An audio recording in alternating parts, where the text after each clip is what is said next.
si je vous disais que certains livres peuvent complètement transformer votre vision de l'islam?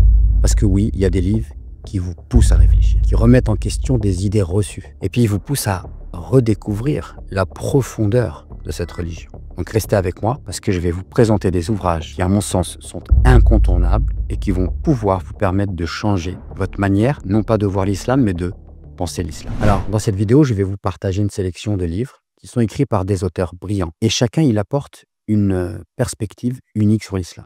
Ces ouvrages, ils couvrent des thématiques larges, la spiritualité, la philosophie, l'histoire, la théologie, bien sûr. Et restez bien jusqu'à la fin, parce que je vous présenterai aussi des ouvrages que j'ai écrits. Et je vais vous expliquer pourquoi ces livres sont essentiels pour tout musulman ou toute personne intéressée par une compréhension profonde et éclairée de l'islam. Khaled Benchir, la laïcité au regard du Coran. Alors, laïcité, on entend tout le temps parler. Et en fait, dans cet ouvrage, eh bien, il propose une réflexion passionnante et profonde sur la compatibilité entre la laïcité et les enseignements coraniques. Et il montre que l'islam, lorsqu'il est compris dans sa dimension universelle, il peut parfaitement cohabiter avec un État laïque. À mon sens, ce livre est un livre qui ouvre l'esprit du musulman par rapport à son interaction avec la société laïque, et c'est un livre qui est porteur d'espoir et aussi qui pousse à une forme d'harmonie. Donc franchement, je le recommande vivement, ce livre. Il est très profitable, mais aussi il est très puissant dans sa manière d'argumenter et dans sa manière de présenter les choses.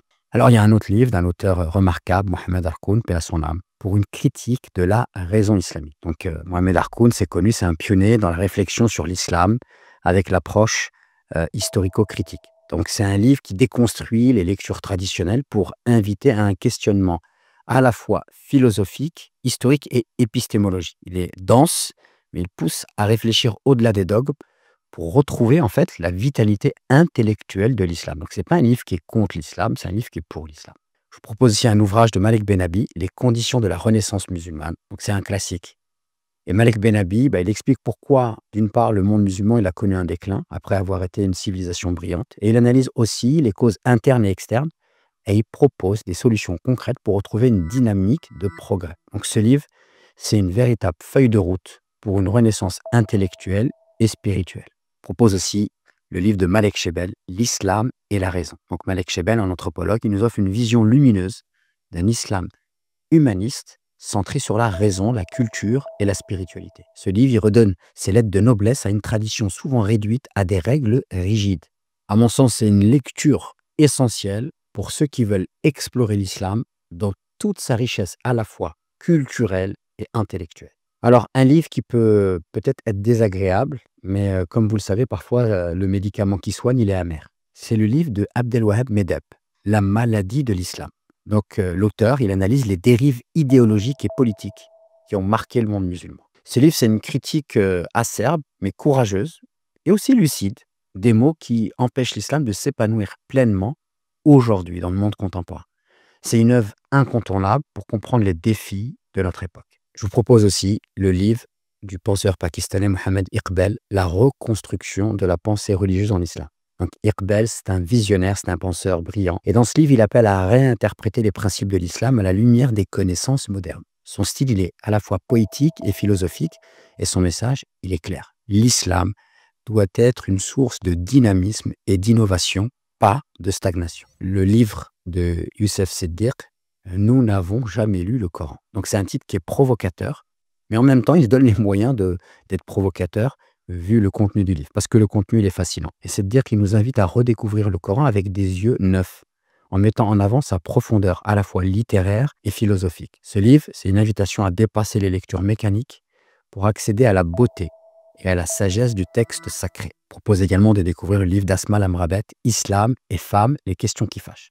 Donc Asma Lamrabet, elle aborde les sujets sensibles, mais avec intelligence et finesse, et doigté même, je dirais. Elle déconstruit des idées reçues sur la place des femmes en islam, et elle montre que le Coran offre une vision égalitaire, souvent déformée par des interprétations patriarcales. C'est un livre qui libère pour toutes celles et ceux qui veulent comprendre le vrai message du Coran sur le sujet de la femme. Je propose également le livre de Ella Wardi, Les derniers jours de Mohammed. Et dans ce livre, Ella Wardi explore les derniers moments de la vie du prophète, prière et paix sur lui, avec une approche historique et critique. Elle montre comment ces événements ont influencé l'histoire de l'islam et les divisions à venir.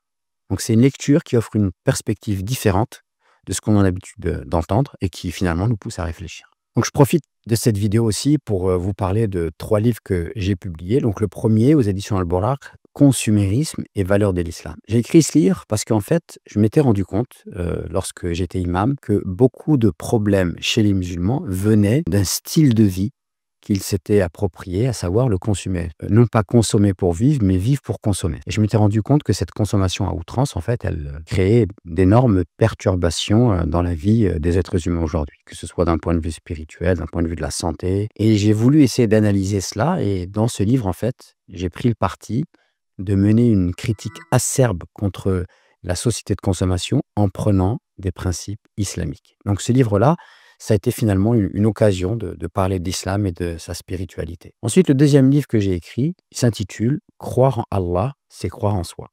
Et ce livre est pour moi une tentative de réconcilier le développement personnel et la spiritualité musulmane à travers une discipline que j'appelle le développement spirituel. C'est-à-dire que c'est du développement personnel, mais avec une dimension transcendante. C'est-à-dire on prend en compte la dimension du divin, on prend en compte la croyance, on prend en compte le fait qu'on est des croyants et qu'on croit en Dieu. Donc dans ce livre-là, en fait, je raconte mon parcours dans la recherche du véritable islam à travers 17 étapes.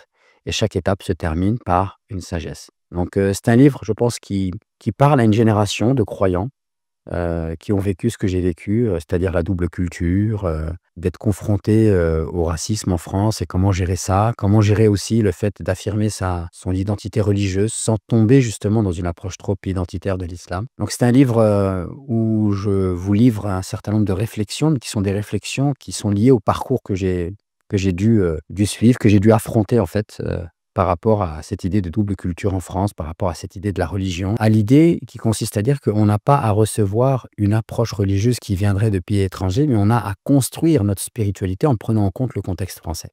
Donc voilà, croire en Allah, c'est croire en soi, c'est mon deuxième ouvrage. Mon dernier ouvrage s'intitule « Libérez votre islam ». Dans ce livre, en fait, j'ai voulu montrer qu'il était indispensable de repenser notre patrimoine. J'ai voulu montrer également à travers ce livre qu'il était vital pour les musulmans de revenir au Coran. Et à travers ce livre, donc, j'ai voulu traiter de questions essentielles. Le fait qu'on ne peut pas se passer des sciences profanes aujourd'hui, même quand on veut comprendre notre religion. J'ai abordé la question de la femme à la lumière du Coran, et j'ai proposé une vision beaucoup plus ouverte que l'approche idéologique. J'ai parlé aussi de la question de l'altérité, c'est-à-dire comment on conçoit ceux qui ne sont pas musulmans à travers une approche coranique. Et aussi, j'ai voulu montrer que le Coran, lorsqu'il est révélé à son époque, il comporte en son sein un certain nombre d'idées révolutionnaires qui ont été dévoyées par les idéologues musulmans. Donc ce livre, c'est véritablement un outil pédagogique pour toutes celles et ceux qui veulent se libérer et qui veulent se réapproprier leur cheminement spirituel et leur rapport à leur héritage culturel et religieux. Tous ces livres, ils ont un point commun. Ils sont là pour vous aider à nourrir et enrichir votre réflexion, pour sortir des lectures simplistes et redonner à votre culture religieuse une dimension universelle, spirituelle et intellectuelle. Et les livres, ils sont là aussi pour nous rappeler que l'islam, il n'est pas figé, qu'il est une invitation à la recherche, et à l'effort et à la réflexion. Si vous êtes intéressé, je vous mets tous les liens des livres en barre d'infos. Je vous invite à liker cette vidéo si elle vous a plu, à vous abonner à cette chaîne et à partager vous aussi avec moi en commentaire des livres qui vous ont inspiré.